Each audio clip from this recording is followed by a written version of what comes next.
Hello and welcome to Laughin' Leather. Today I'm gonna make one of these hotel or motel style key fobs and just make it into a keychain. The tools we're gonna be using today are some saddle stitching needles. I like the John James saddle stitch needle, a glue spreader and some sort of glue, scratch awl, any sort of pricking iron, some snips for the thread, and also a lighter to burn the thread, a maul to hit your punches with, any sort of X-Acto knife or box cutter to cut your leather, optional edge beveler if you'd want it, and then some hardware. And that's about all you'll need to get started. This project's great because you can just really use scrap. This is a template I made on the back of a cereal box here, and just one single piece for the outside layer, and optionally I think it looks good if you cut out a separate layer and inlay it and then lay your stitch around the edge of this. It just kind of gives it like a filled look, which I really like. Today I'm going to use this 4-5 ounce veg tan leather and a medium temper, and then the filler could be the same leather, but I have some scrap here. It's maybe 4 or 5 ounce as well. So all you really need to do to get going is to trace your pattern out with your scratch awl on your main leather here, and trace your filler piece out on the filler piece of leather, whether you're using the same or different. And this is where the scratch awl comes in handy. And these cereal box patterns are pretty sturdy. You can use them to make many different items. I have some cardboard patterns that I've used for hundreds of wallets, and they're still pretty sturdy. Optionally, like if you've got cardstock, you could use cardstock to print out a pattern, or if you make your own pattern on paper, you can just glue it to them.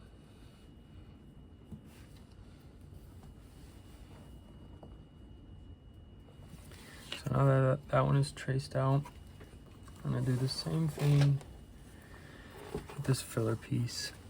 Just trace out my filler pattern on here.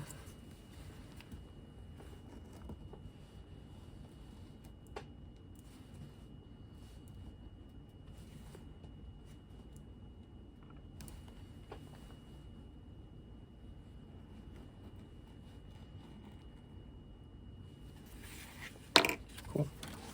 And now I'll use my X-Acto to cut both of these out.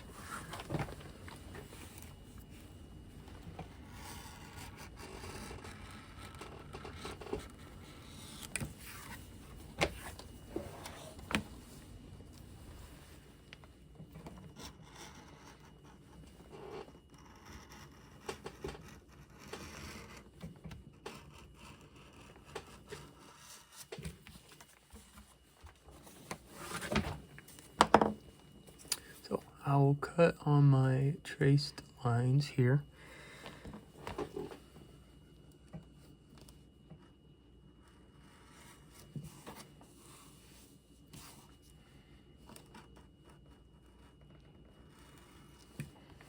Optionally, if you have a hole punch that is similar to this size, you can punch those out. It'll make them a little more even. But I find that if you go slow, take your time, you can get out those tight inside corners with your X-Acto knife.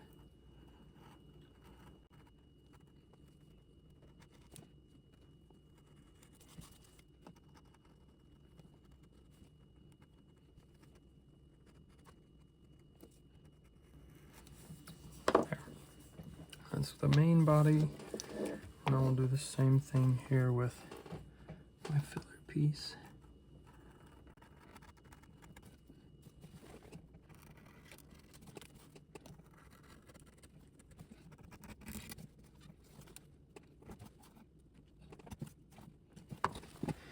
Now that I've got both these cut out,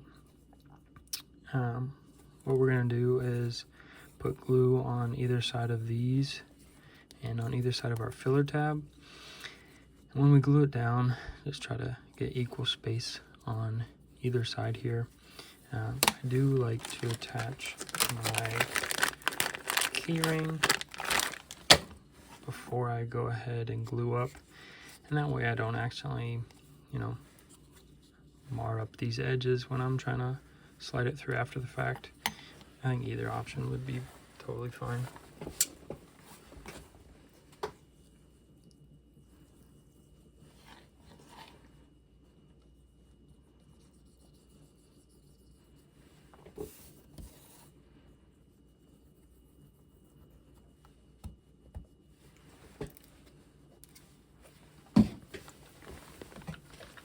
Here's where the glue spreader comes in. I like these plastic ones. You can reuse them tons of times. As long as you wipe them off and clean them good, when you're done, it'll be ready for the next project. When I first started out, I would use scraps like this to spread my glue around, since they were going in the bin anyway. But having one of these is pretty nice, actually.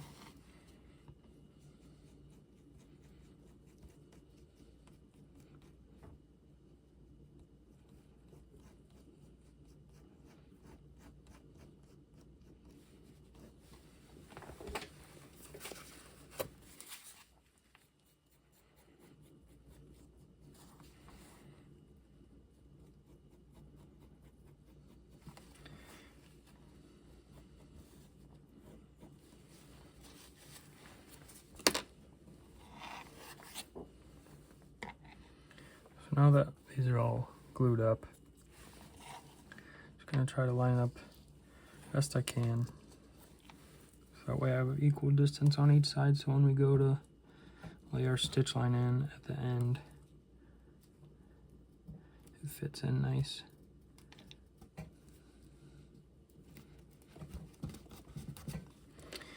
You can kind of rough this flesh side up. Lay a little bit of glue down there. You just really need it to stick into place momentarily because it's going to get stitched in here at the end.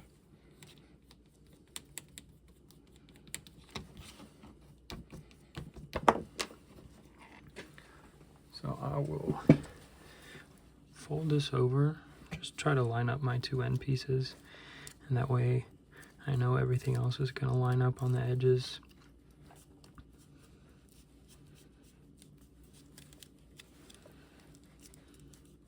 So because of the filler, it can be a little hard to get these edges all the way down.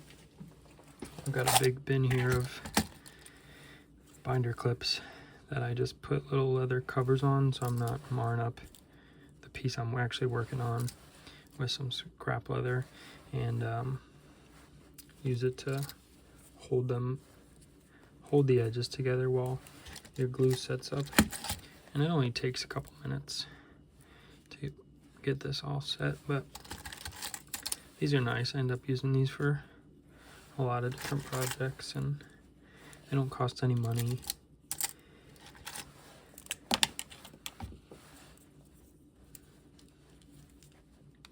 So now that that is all clamped up, let it dry, and then once it's dry, we'll pick it back up.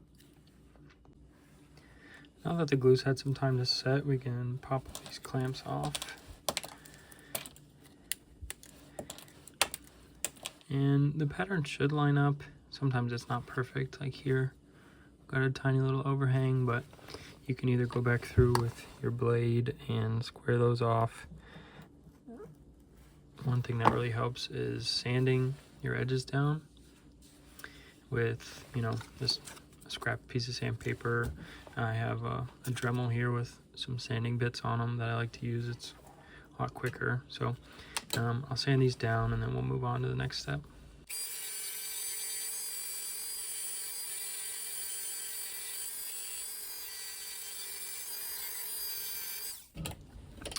One tool I did forget to mention are some wing dividers.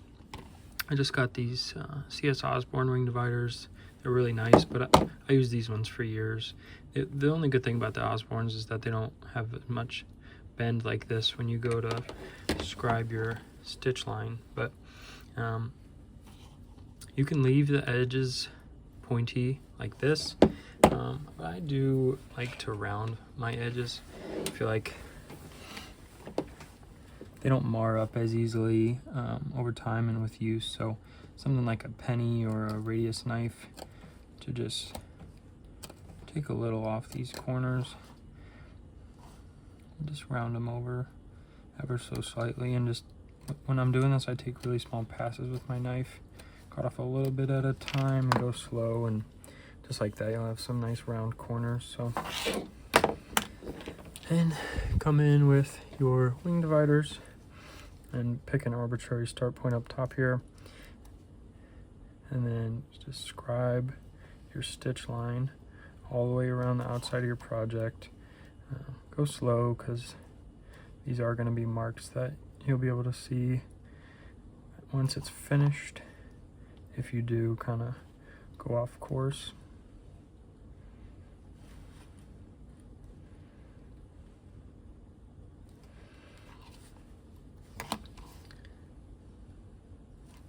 And I try to line the start and the finish up best I can, so that way the project is more even and symmetrical. But I like to pre-mark my holes, so I know I'm not going to have two holes way too close together when I get around to punching them all. So I just slight pressure to mark down where these stitch holes are going to go.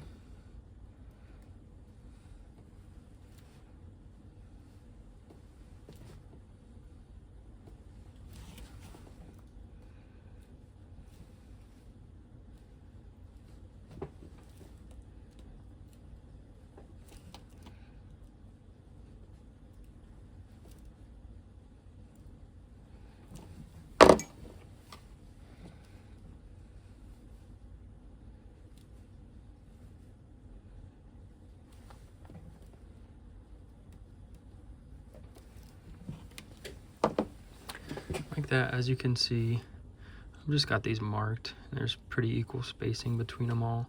So once I go to punching them, I'm not going to have two holes close together and rip through them when I go to stitch it. So I'll punch these up and we'll get back to it. So now that all these holes are punched, we can go ahead and start hand stitching. I'm going to use this white thread because I think it's a pretty good combo. General rule of thumb when hand stitching or saddle stitching is you just take your thread along the distance that you're going to be stitching. Once you have that number there, that measurement I guess, you just want 3.5 to 4 times that length. So there's 1, 2, 3, and 4, and we can just snip that. 4 might be a little much, we might have a little left over at the end, but if you've ever stitched a project and run out of thread before it was done, you know how much of a pain that can be. So go through the eye of the needle, and then I come in about 1/2 inch from the end, punch your needle through your thread, and just slide that back down over the main piece, pull it snug. And then you have your little knot there in your needle. You just do that on both ends.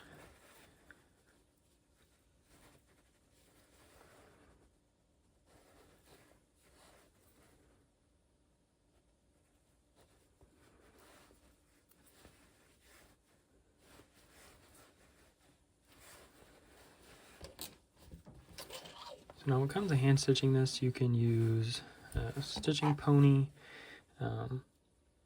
or just hold the piece. I learned holding the piece. I didn't learn using a stitching pony, so I like to hold the piece. It's quicker for me. I've tried using the stitching pony and found I wasn't very good at it. But now we're just gonna stitch this project up. I like to do a back stitch. The smaller the project, usually the less back stitches I do. Just kind of give it a more uniform look on a wallet or a bigger project. I usually do 3 or 4 back stitches. We just have 2 back stitches on this one. So now that we've done our back stitch, we'll be stitching all the way around this project, making sure when we're passing our needle through, we don't puncture our thread like this one is. So sometimes you gotta push at a little bit of an angle and get up over top of that thread.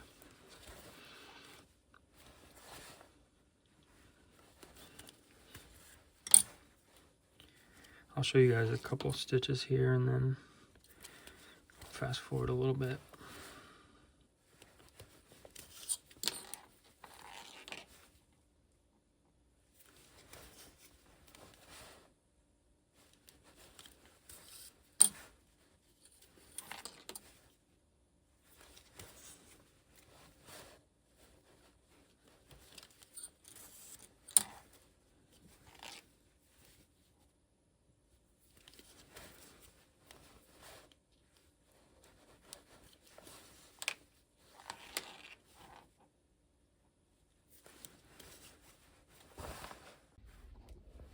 As you can tell, we're all the way around and we got our 2 back stitches in. I just take your snips, scissors, or whatever you got, and snip it. Have just a tiny little piece of thread sticking out. Take a lighter thread zapper and burn it. Just kind of smooth it out. Same thing on this side.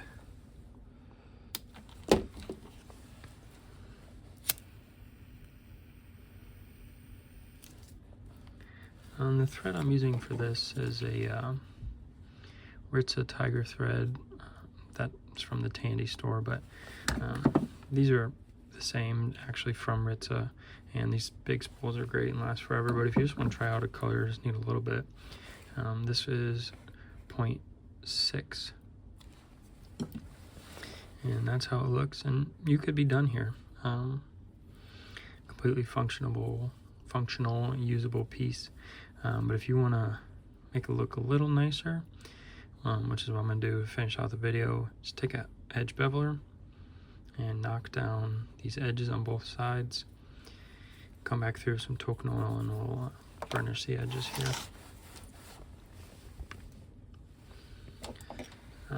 Again, this is a number 1 Palo Santo edge beveler.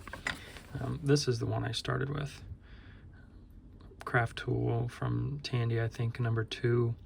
And this was just way too big for the projects I was doing, so I went over to Tandy's like higher quality lineup.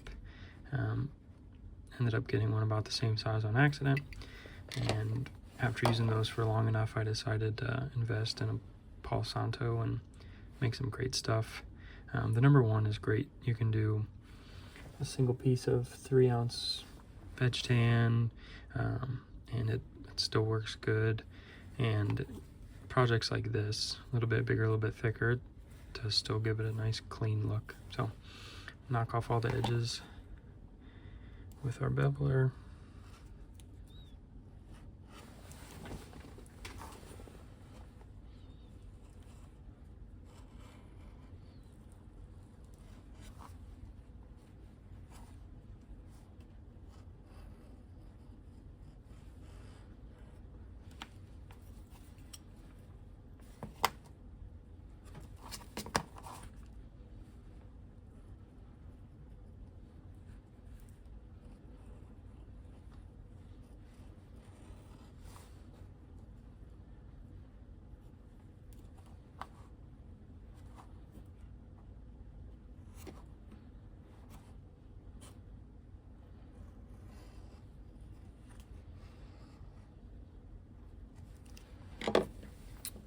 Now that those are rounded a little bit, I'm gonna go back through, do a little more sanding, get these cleaned up, and then move on to the next step.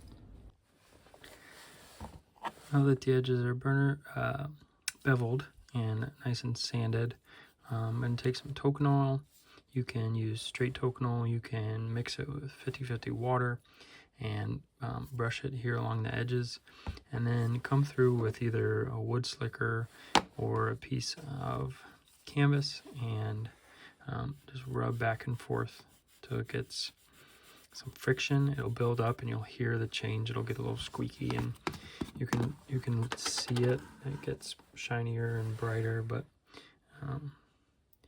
just go through. You don't need a ton. That there's probably too much, but you should get it all the way along the outside on all the edges. And I like to come through first and give it a good rub with my finger. Make sure it's really worked in there. And there we go.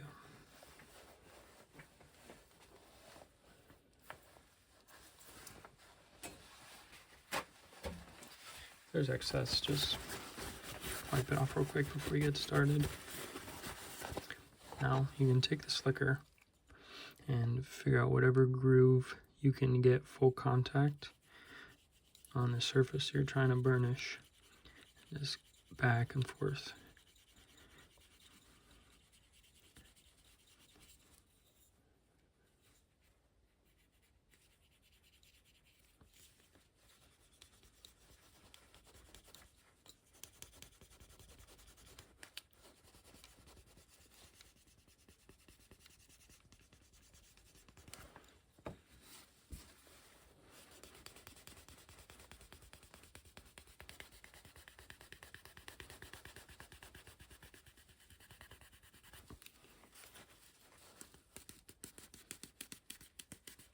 That's the sound you're wanting to hear. It means the edges are nice and smoothed over, firmed up a little bit from the burnishing compound.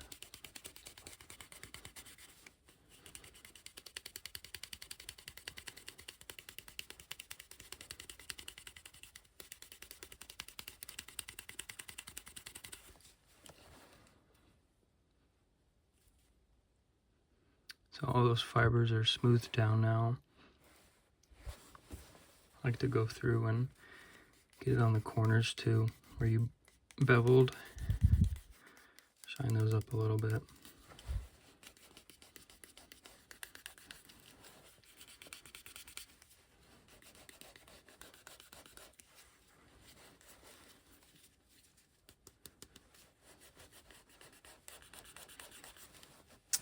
And one thing to try to get this center insert to pop a little bit more is take a bone folder, or you could even use the edge of your slicker.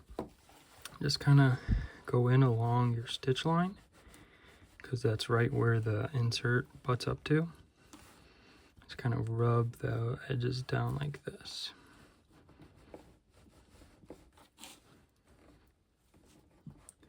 Just follow the stitch line and go all the way around the outside.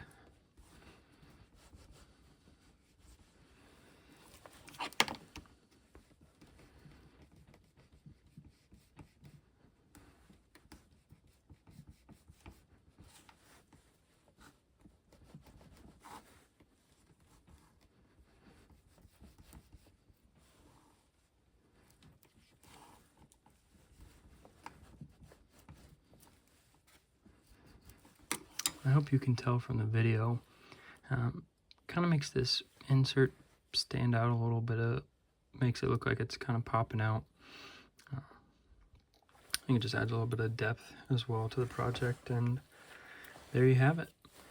Hotel key fob, motel style keychain. Thanks for watching.